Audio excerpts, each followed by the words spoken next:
बगुला भगत एक वन में एक बहुत बड़ा तालाब था। हर प्रकार के जीवों के लिए उसमें भोजन सामग्री होने के कारण वहां नाना प्रकार के जीव, पक्षी, मछलियां, कछुए और केकड़े आदि वास करते थे। पास में ही बगुला रहता था, जिसे परिश्रम करना बिल्कुल अच्छा नहीं लगता था। उसकी आंखें भी कुछ कमजोर थी। मछलियां पकड़ने के लिए तो मेहनत करनी पड़ती है, जो उसे खलती थी। इसलिए आलस्य के मारे वह प्रायः भूखा ही रहता, एक टांग पर खड़ा यही सोचता रहता कि क्या उपाय किया जाए कि बिना हाथ पैर हिलाए रोज भोजन मिले। एक दिन उसे एक उपाय सूझा तो वह उसे आजमाने बैठ गया। बगुला तालाब के किनारे खड़ा हो गया और लगा आंखों से आंसू बहाने। एक केकड़े ने उसे आंसू बहाते देखा तो वह उसके निकट आया और पूछने लगा, मामा, क्या बात है, भोजन के लिए मछलियों का शिकार करने की बजाय खड़े आंसू बहा रहे हो? बगुले ने जोर की हिचकी ली और भर्राए गले से बोला, बेटे, बहुत कर लिया मछलियों का शिकार। अब मैं यह पाप कार्य और नहीं करूंगा।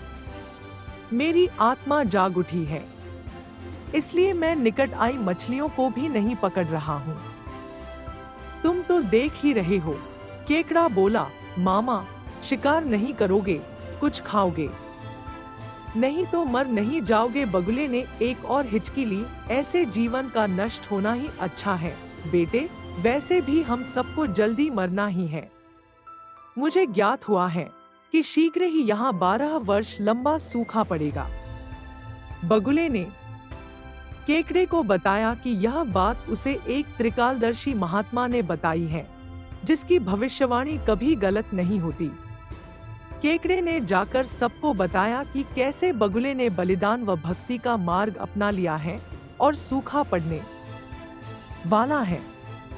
उस तालाब के सारे जीव, मछलियां, कछुए, केकड़े, बत्तखें व सारस आदि दौड़े दौड़े बगुले के पास आए और बोले, भगत मामा, अब तुम ही हमें कोई बचाव का रास्ता बताओ। अपनी अक्ल लड़ाओ, तुम तो महाज्ञानी बन ही गए हो। बगुले ने कुछ सोचकर बताया कि वहां से कुछ कोस दूर एक जलाशय है, जिसमें पहाड़ी झरना बहकर गिरता है। वह कभी नहीं सूखता। यदि जलाशय के सब जीव वहां चले जाएं, तो बचाव हो सकता है। अब समस्या यह थी कि वहां तक जाया कैसे जाएं? बगुले भगत ने यह समस्या भी सुलझा दी। मैं तुम्हें एक एक करके अपनी पीठ पर बिठाकर वहां तक पहुंचाऊंगा, क्योंकि अब मेरा सारा शेष जीवन दूसरों की सेवा करने में गुजरेगा। सभी जीवों ने गदगद होकर बगुला भगत जी की जय के नारे लगाए। अब बगुला भगत के पौबारा हो गई। वह रोज एक जीव को अपनी पीठ पर बिठाकर ले जाता और कुछ दूर ले जाकर एक चट्टान के पास जाकर उसे उस पर पटक कर मार डालता और खा जाता। कभी मूड हुआ तो भगत जी 2 फेरे भी लगाते और 2 जीवों को चट कर जाते। तालाब में जानवरों की संख्या घटने लगी। चट्टान के पास मरे जीवों की हड्डियों का ढेर बढ़ने लगा और भगत जी की सेहत बनने लगी। खा खाकर वह खूब मोटे हो गए। मुख पर लाली आ गई और पंख चर्बी के तेज से चमकने लगे। उन्हें देखकर दूसरे जीव कहते, देखो, दूसरों की सेवा का फल और पुण्य भगत जी के शरीर को लग रहा है। बगुला भगत मन ही मन खूब हंसता। वह सोचता कि देखो, दुनिया में कैसे कैसे मूर्ख जीव भरे पड़े हैं, जो सबका विश्वास कर लेते हैं। ऐसे मूर्खों की दुनिया में थोड़ी चालाकी से काम लिया जाए तो मजे ही मजे हैं। बिना हाथ पैर हिलाए खूब दावत उड़ाई जा सकती है। संसार से मूर्ख प्राणी कम करने का मौका मिलता है। बैठे बिठाए पेट भरने का जुगाड़ हो जाए तो सोचने का बहुत समय मिल जाता है। बहुत दिन यही क्रम चला। एक दिन केकड़े ने बगुले से कहा, मामा, तुमने इतने सारे जानवर यहाँ से वहां पहुंचा दिए, लेकिन मेरी बारी अभी तक नहीं आई।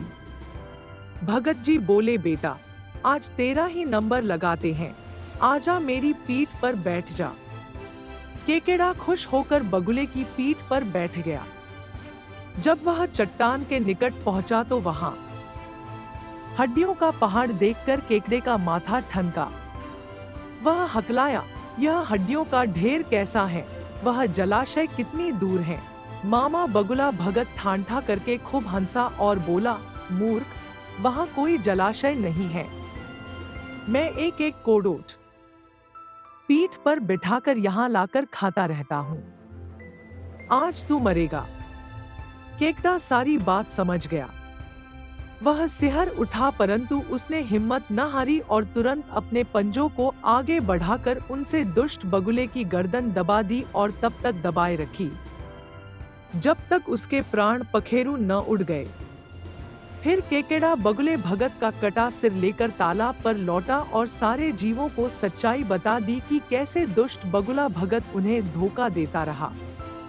कहानी से सीख: एक दूसरों की बातों पर आंखें मूंदकर विश्वास नहीं करना चाहिए। 2.